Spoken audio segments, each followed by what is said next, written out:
काजल पूरे घर की सफाई करती है, तभी काजल की बड़ी भाभी आ जाती हैं। अरे काजल, तूने पूरे घर की सफाई नहीं करी अभी तक? तेरे दोनों भाई उठने वाले होंगे, उनके लिए जल्दी से नाश्ता बना दे। फिर थोड़ी देर में काजल की छोटी भाभी गीता आ जाती है। क्या काजल, जब से देख रही हूँ तुम घर की सफाई कर रही हो। तुम्हारे भाई उठ गए हैं, जल्दी से उनके लिए नाश्ता बना दो। जल्दी जल्दी हाथ चलाओ, घर की सफाई करो, फिर जल्दी से नाश्ता बनाना। और हाँ, अपने भाई के नाश्ता बनाने के बाद मेरे लिए भी नाश्ता बना देना। हाँ गीता सही बोल रही है, बहुत ज़ोर की भूख लगी है। काजल की दोनों भाभियाँ काजल से नाश्ते को बोल के चली जाती हैं। काजल बेचारी क्या करती, वो पूरे घर का काम करती थी, बिन माँ बाप की बेटी थी। काजल का इस दुनिया में दोनों भाई के अलावा कोई नहीं था। जो भी काजल से उसकी भाभियाँ बोलती थीं वही काम करती थी। काजल नाश्ता लेकर दोनों भाइयों के पास चली जाती है। तभी काजल के बड़े भाई बोलते हैं, अरे काजल, दो भाभियों के होते साथे तू नाश्ता क्यों बनाती है? तुझसे हमने कितनी बार मना करा है, तू हमारी इकलौती बहन है। जब भी तुझे देखो पूरे घर का काम करती रहती है। ये तो तेरी दोनों भाभियाँ हैं, ये क्या करेंगी? कोई बात नहीं भाई, बस मेरा मन करता है। हाँ हाँ, काजल सही बोल रही है। हम तो काजल से बहुत मना करते हैं कोई काम ना करे, पर ये अपनी खुशी से करती है। ये खुद बोलती है जब तक वो काम नहीं करती इस घर में दिल नहीं लगता। हाँ भाई, जो काम करती हूँ मैं अपनी ही खुशी से करती हूँ। काजल को अपने भाई से यह बात बोलना पड़ती है क्योंकि उसकी बड़ी भाभी काजल को आंखें दिखाती है। दोनों भाई नाश्ता करके चले जाते हैं। फिर काजल नाश्ता करने बैठती है, तभी उसकी छोटी भाभी बोलती हैं, ओह महारानी काजल कहाँ बैठ रही है? भाभी, मुझे भी नाश्ता करना है, बहुत ज़ोर की भूख लगी है, मैंने कुछ नहीं खाया। हाँ यही तो बोल रही हूँ, तू यहाँ क्या करेगी? तू नीचे बैठ और ये हमारे आगे का जो भी खाना है ये सब खा, फिर उसके बाद कुछ और खाना। पहले हमारी प्लेटें साफ़ कर। भाभी क्या बोल रही हो? मैं आपके झूठा खाना कैसे खा सकती हूँ? तू तो शुक्रिया मनाया कर, तू इस घर में है। अगर हमें चढ़ी तो हम इस घर से तुझे निकाल देंगे और तेरे दोनों भाइयों को पता भी नहीं चलेगा। काजल की दोनों भाभियाँ काजल को डराती रहती थीं, पर काजल बेचारी क्या करती, वे चुपचाप सारा घर का काम करती थी और अपने दोनों भाइयों से भी कुछ नहीं बोल सकती थी। एक दिन बहुत ज़्यादा बारिश होती है। अरे देखो ना दीदी, कितना प्यारा मौसम हो रहा है। इस मौसम में तो पकोड़े और चाय ही बहुत अच्छे लगते हैं। अरे गीता, तू क्यों फिक्र करती है? अभी मैं काजल से बोलती हूँ, वो चाय और पकोड़े बना दे। वो नौकरानी किस काम आएगी, यही तो काम करेगी हमारा। काजल की बड़ी भाभी काजल से पकोड़े को बोल देती है। काजल किचन में जाकर पकोड़े बनाती है। अरे मैं तो इसमें नमक डालना भूल ही गई, पता नहीं मैंने डाला भी है नहीं। ऐसा करती हूँ, एक पकौड़ा चख लेती हूँ। काजल जैसे ही पकोड़ों पर हाथ लगाती है तभी उसकी छोटी भाभी आ जाती है। अरे काजल, ये क्या कर रही है तू? तेरी ये हिम्मत, हमें अपना झूठा खिलाती है।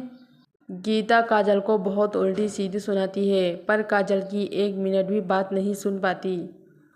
तभी बड़ी भाभी आ जाती है। देखो दीदी, मैंने अभी इसे देखा है, ये पकोड़े खा रही थी। ये हमें अपना झूठा खाना खिलाती है और हमें पता भी नहीं चलता है। अरे गीता, तू क्यों फिक्र करती है? इसको अपने घर से अभी निकालते हैं। नहीं दीदी, हम कैसे निकालेंगे? अभी इस टाइम इसके दोनों भाई कुछ दिनों के लिए बाहर गए हैं, वो भी नहीं बचा सकते। उन दोनों भाइयों को तो हम समझा देंगे, कोई बातें झूठी लगा देंगे, पर हम इसे अब बर्दाश्त नहीं कर सकते, इसको अभी घर से निकाल सकते हैं।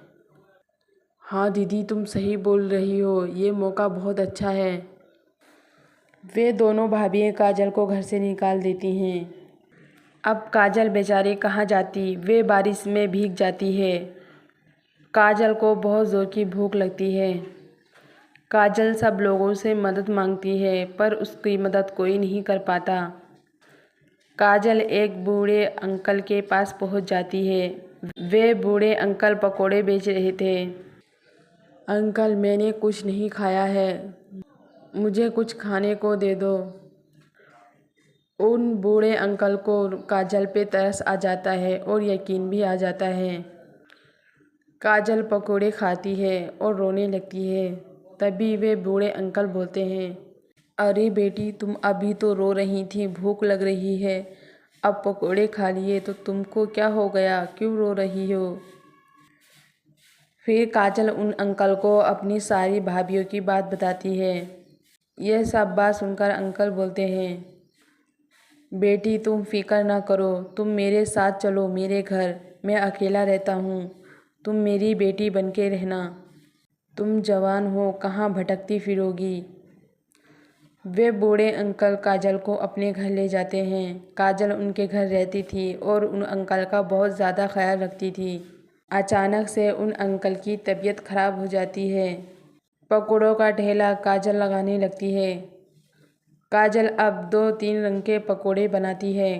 काजल के हाथ के पकोड़े सब लोगों को बहुत पसंद आते हैं। काजल 2 दिन जाती है। 2 दिनों में बहुत अच्छी कमाई हो जाती है। एक दिन अचानक से एक बहुत तेज़ हवा चलती है और काजल के सारे पकोड़े ख़राब हो जाते हैं। काजल के पकोड़े में पानी भी भर जाता है। बारिश बहुत तेज़ की हो जाती है। अरे, मेरे सारे पकोड़े तो ख़राब हो गए, अब मैं क्या करूं?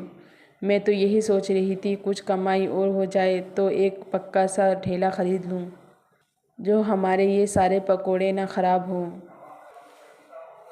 बेचारी काजल फिर वो अपने घर चली जाती है। घर जाकर देखती है घर में भी पानी खड़ा हो जाता है। इतना अच्छा मौसम हो रहा है और तेज़ की बारिश भी हो रही है। इस मौसम में लोग चाय और पकोड़े खाते हैं और मैं ऐसे हिम्मत नहीं हार सकती। मेरे पास थोड़े जो पैसे हैं मैं उससे अपना ठेला मजबूत करा लूँ और मैं पकोड़े बेचना है। इस मौसम में मेरी कमाई ज़्यादा होगी। काजल मन में ये सोचती है। फिर वो अपना ठेला मजबूत करा लेती है। काजल पकोड़े बेचने लगती है। काजल की बहुत ज़्यादा बिक्री होती है। इस बारिश के मौसम में चाय और पकोड़े कौन नहीं खाता। काजल के दोनों भाई शहर से गांव वापस आ जाते हैं। वे देखते हैं काजल पकोड़े बेच रही थी। अरे अर्जुन भाई, देखो अपनी बहन काजल पकोड़े बेच रही है। चलो काजल के पास चलते हैं और इससे पूछते हैं। वे दोनों भाई काजल के पास चले जाते हैं और काजल से बोलते हैं, काजल बहन, क्या हुआ, तू पकोड़े क्यों बेच रही है? क्या घर में इतनी तंगी हो गई है, तू सड़क पे आ गई?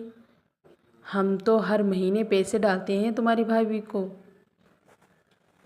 अपने भाइयों की ये बात सुनकर काजल रोने लगती है और सारी बात अपनी भाभी की बता देती है। ये बात सुनकर दोनों भाइयों को बहुत ज़्यादा गुस्सा आता है। वे दोनों गुस्से में अपने घर चले जाते हैं। गीता, ओ गीता, हम आ गए हैं, जल्दी काजल को बुलाओ, वो हमारे लिए पानी लेके आएगी। वैसे भी तुम कब पानी पिलाती हो। दोनों को देखकर वे दोनों दरानी जेठानी घबरा जाती हैं और दोनों भाइयों से बोलती हैं, आरब जी, तुम्हें हम क्या बताएं, तुम्हारी बहन किसी लड़के के साथ भाग गई है। वो तो मौका चाह रही थी कब तुम घर से निकलो और कब तुम्हारी बहन यहाँ से जाए। हमें तो उसने कभी शक भी नहीं होने दिया। गीता की ये बात सुनकर आरब को और गुस्सा आ जाता है और बोलता है, चुप जाओ गीता, तुम कितना झूठ बोलोगी। तुम हमारी बहन पे ऐसा इल्ज़ाम लगा रही हो। मेरी बहन ऐसा कभी नहीं करेगी। गलत तो तुम लोगों की सोच है और तुम दोनों की इस घर में कोई जगह नहीं है। तुम इस रिश्ते से आज़ाद हो और मैं तुम्हारी शक्ल भी नहीं देखना चाहता। हाँ भैया सही बोल रहे हैं, हमने तो तुम पे भरोसा करा था, जो हम अपनी बहन तुम्हारे हवाले छोड़ गए। हमें तो यही लगता था 2-2 भाभियाँ हैं, बहुत ख्याल रखते होंगे, पर तुम ऐसे निकलोगी ये हमने कभी नहीं सोचा था। तुम्हारी वजह से हमारी बहन कहाँ ठोकरें खाती फिर रही है। तुम्हें कुछ एहसास भी है? निकल जाओ तुम दोनों इस घर से। दोनों की यह बात सुनकर वे दोनों डर जाती हैं और अपनी किए पे पछताती हैं। आरव और रोहित दोनों को माफ़ नहीं करते, पर काजल उन दोनों को माफ़ कर देती है और अपने भाइयों से बोलती है, कोई बात नहीं भाई, आप इन दोनों को माफ़ कर दो। इन लोगों ने मेरे साथ बुरा करा है, मैंने माफ़ कर दिया, तो आप भी माफ़ कर दो। मैं ये नहीं चाहती मेरी वजह से आपका रिश्ता ख़राब हो। अच्छा, अगर तू बोलती है तो हम माफ़ कर देते हैं। देखा तुम लोगों ने, तुमने इसके साथ कितना गलत बर्ताव किया और ये फिर भी तुम्हारी साइड ले रही है, तुम्हारा घर बचा रही है। और हाँ, तुम दोनों सुन लो, मैंने काजल के लिए अच्छा सा रिश्ता देख लिया है और हम जो भी शहर से कमा के लाए हैं, हम उसकी काजल की शादी करेंगे। काजल की भाभियाँ अपनी किए पे बहुत पछता रही थीं। सब कुछ भुला के वे दोनों काजल की शादी करा देती हैं और सब लोग खुशी खुशी रहने लगते हैं।